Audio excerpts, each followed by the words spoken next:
नमस्कार, आप देख रहे हैं विशेष। मैं हूं श्वेता सिंह। महबूबा मुफ्ती की पार्टी से बीजेपी का नाता टूटा तो अब केंद्र सरकार राज्यपाल शासन के जरिए ही सही घाटी में आतंक के सफाई के काम में जुट गई। इसके तहत न सिर्फ सेना का आतंकियों के सफाई के लिए चल रहा ऑपरेशन पूरी रफ्तार में है, बल्कि अलगाववादी नेताओं को साफ साफ बता दिया गया है कि अब उनके जोर जबरदस्ती के दिन लद गए।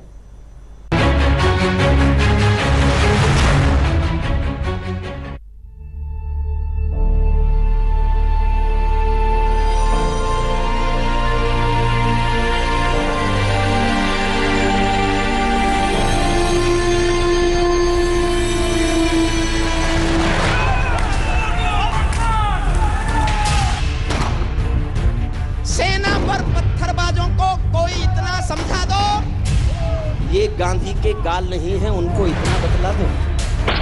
जब चौराहों पर हत्यारे महिमा मंडित होते हों, भारत मां की मर्यादा के मंजर खंडित होते हों, जब कश भारत के नारे हों गुलमर्गा की गलियों में, शिमला समझौता जलता हो बंदूकों की नलियों में, तो केवल आवश्यकता है हिम्मत की, खुददारी की।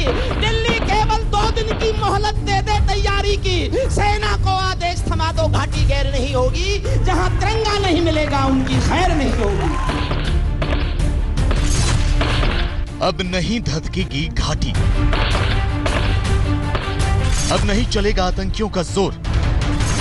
मानवतावादियों ने एक होकर के आतंकवाद को परास्त करना ही होगा, और आतंकवाद के सामने न हिंदुस्तान झुका है न हिंदुस्तान झुकेगा। आतंकवाद को परास्त करके रहेगा।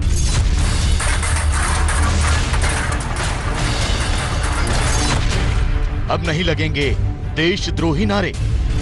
लक्ष्य एक ही है कि आतंकवाद समाप्त होना चाहिए और कश्मीर में शांति व्यवस्था कायम होनी चाहिए, और इसी लक्ष्य को सामने रखकर हमारी सरकार काम करेगी। अब नहीं गरजने दी जाएगी आतंकवादियों की बंदूकें। अब आतंकिस्तान नहीं रहेगी ये धरती की जन्नत। आतंकियों को सेना दिखा देगी मौत का दरवाजा। अब जिसने भी कश्मीर की तरफ आतंकी नजरों से देखा, उसको मौत का दरवाजा दिखा दिया जाएगा। सेना कमर कसकर तैयार है।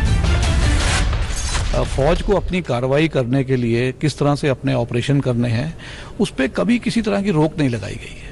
हम लोग, हमारे बड़े स्ट्रिक्ट रूल्स ऑफ एंगेजमेंट होते हैं, उसके तहत हम कार्रवाई करते हैं और उसी के तहत हम आगे की कार्रवाई करते रहेंगे। आने वाले दिनों में आप देखेंगे कि एंटी टेररिस्ट ऑपरेशन में तेजी आएगी, और जो लोग उन टेररिस्ट को सपोर्ट करते हैं, जो उनका सपोर्ट स्ट्रक्चर है, उसके खिलाफ कानूनी कार्रवाई होगी। सेना ने अपना तेवर तो उसी दिन दिखा दिया जिस दिन ईद के बाद ऑपरेशन ऑल आउट शुरू हुआ और त्राल में 3 आतंकवादियों का काम तमाम कर दिया गया। इतला मिली थी कि जैश ए मोहम्मद के टेररिस्ट त्राल एरिया में, हाइना इलाके में छुपे हुए हैं, तो वहाँ एक जॉइंट ऑपरेशन लॉन्च किया गया था आरआर, सीआरपीएफ और जेएनके पुलिस की एसओजी का, और उसमें एक्सचेंज ऑफ फायर में 3 टॉप टेररिस्ट जैश ए मोहम्मद के मारे गए।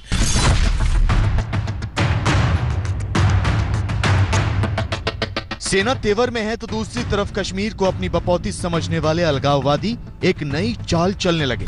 ईद से पहले पत्रकार शुजात बुखारी की जघन्य हत्या और दूसरी कई हत्याओं के खिलाफ हुर्रियत वालों ने गुरुवार को बंद किया, जबकि सबको पता है कि घाटी में आतंकवादियों को किसका संरक्षण है। इसीलिए हुर्रियत नेता यासीन मलिक को उनके घर से गिरफ्तार कर लिया गया। हुर्रियत नेताओं की तरफ से जो प्रदर्शन का आह्वान किया गया था, उसको फिलहाल गवर्नर कश्मीर में रोकने में सफल रहे। सुबह ही यासीन मलिक को भी गिरफ्तार किया गया और दूसरे अलगाववादी नेताओं को घरों के अंदर ही नजरबंद रखा गया है। साफ संकेत है कि जिस अंदाज से बीडीपी ने हुर्रियत नेताओं को कश्मीर में खुली छूट दी थी, कहीं न कहीं अब गवर्नर राज में उनकी गतिविधियों पर नजर भी रखी जाएगी और कड़ाई भी बरती जाएगी। अलगाववादी नेताओं पर कसी नकेल के साथ प्रशासन ने यह भी इशारा कर दिया है कि अब पत्थरबाजों के लिए माफी के दिन लग गए। अब ये नहीं हो सकता कि बिगड़े बच्चों के नाम पर वो जवानों पर पत्थर बरसाएं और सेना चुपचाप देखती रहे।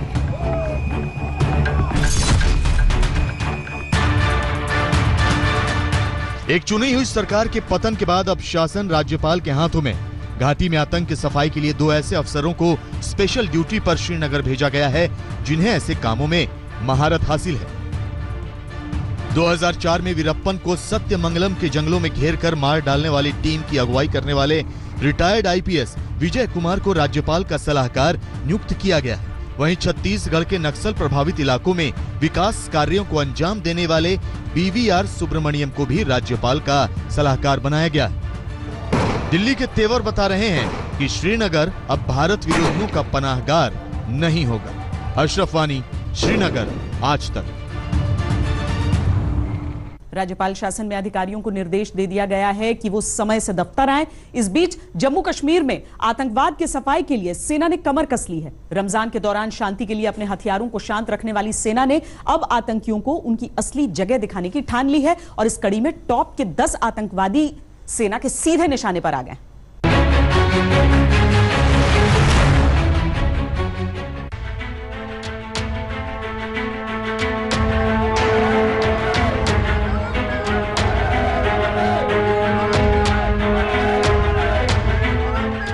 वतन पे निस्सार होने वाले जाबाज जवान को कायराना तरीके से मारकर आतंकियों ने अपनी मौत बहुत जल्द बुला ली।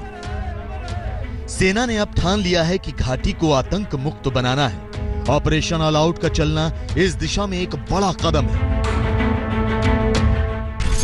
वैसे तो सेना के निशाने पर अभी भी 250 से ज्यादा आतंकवादी हैं, लेकिन 10 ऐसे आतंकवादी हैं जिनके नाम पर मौत की पर्ची सेना काट कर बैठी है। इनमें एक नाम है जहूर अहमद ठोकर। पुलवामा का रहने वाला जहूर पहले भारतीय सेना की टेरिटोरियल आर्मी विंग में था, लेकिन 2017 में हिजबुल मुजाहिदीन की आतंकी विंग में शामिल हो गया। सेना की हिट लिस्ट में दूसरा नाम आतंकवादी जाकिर मूसा का है। समीर टाइगर के मरने के बाद मूसा कश्मीर आतंकवादियों के लिए बड़ा नाम बन गया, जिसने अपना नया आतंकी संगठन गजावत उल हिंद बनाया है। इस हिट लिस्ट में तीसरा नाम आतंकी समीर टाइगर के चचेरे भाई जाहिद टाइगर का है, जो पुलवामा का रहने वाला है। चौथा नाम दक्षिण कश्मीर के रहने वाले आतंकी बिलाल भट्ट का है, जो पिछले साल ही हिजबुल मुजाहिदीन में शामिल हुआ है। पांचवा नाम दालिश खलीम का है, जो बुरहान वानी की मौत के बाद आतंकवादी बना और 2017 में जैश ए मोहम्मद में शामिल हुआ। छठा नाम समीर अहमद सेह का है, जो पढ़ा लिखा और टेक्नो सेवी आतंकी है। आतंकवादियों के बीच समीर कोड वर्ड में वकास भाई के नाम से मशहूर है। इस लिस्ट में दक्षिण कश्मीर के रहने वाले जुबैर टाइगर का भी नाम है, जो कुछ वक्त पहले ही हिजबुल मुजाहिदीन में शामिल हुआ है। पाकिस्तानी आतंकवादी कासिम लश्करी भी सेना की हिट लिस्ट में है, जो इस्लामाबाद का रहने वाला है। सुरक्षा एजेंसियों के मुताबिक कासिम का मुख्य टारगेट 16 से 20 साल के वो युवा होते हैं जो स्कूल और कॉलेज के ड्रॉप आउट होते हैं।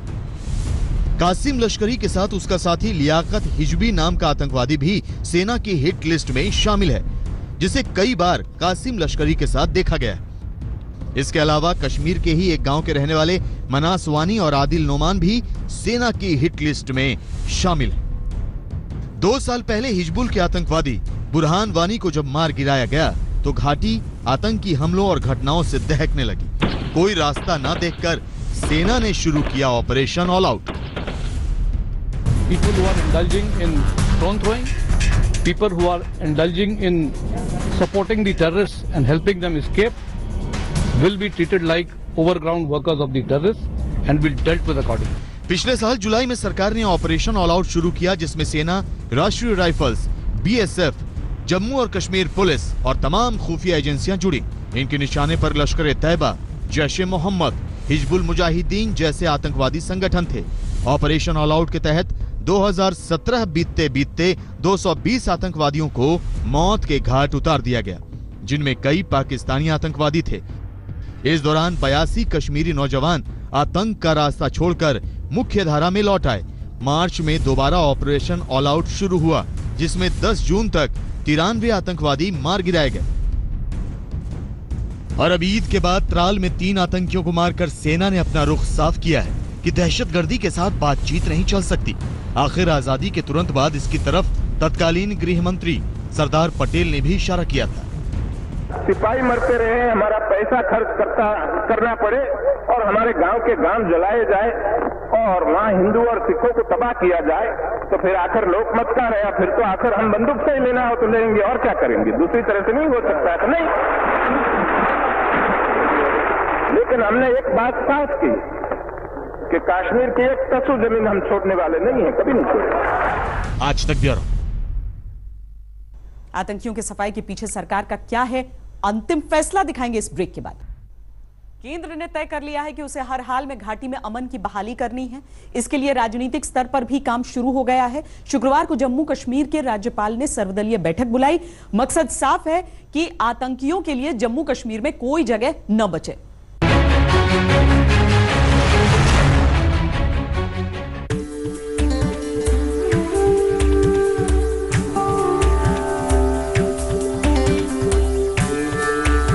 किसकी तमन्ना नहीं होगी कि धरती के इस स्वर्ग में इंसानियत के फूल खिलें। उदास, निराश, डरे सहमे चेहरों पर फिर से मुस्कान आ जाए।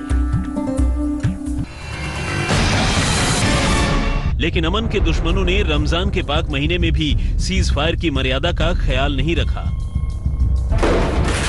अब सेना के तेवर से साफ है कि किसी शुजात बुखारी का जनाजा अब फिर से इस तरह नहीं उठेगा और उनके मासूम बेटे को ये नहीं कहना पड़ेगा कि उसके पापा इस बेरहम दुनिया के लायक नहीं थे। किसी औरंगजेब के फौलादी सीने को आतंकियों की गोली छलनी नहीं कर सकती और न ही कश्मीरी पंडितों की 28 साल पुरानी विस्थापित जिंदगी ऐसे ही देश निकाला में गुजरेगी। तो उम्मीद यही कीजिए कि घाटी में आतंक के बुरे दिन खत्म होंगे और खुशहाली के अच्छे दिन आएंगे। आज तक ब्यूरो। विशेष में इतना ही, आप देखते रहिए आज तक। लेटेस्ट खबरों के लिए यूं ही देखते रहिए आज तक और इस वीडियो के पसंद आने पर लाइक, शेयर एंड सब्सक्राइब करना ना भूलें।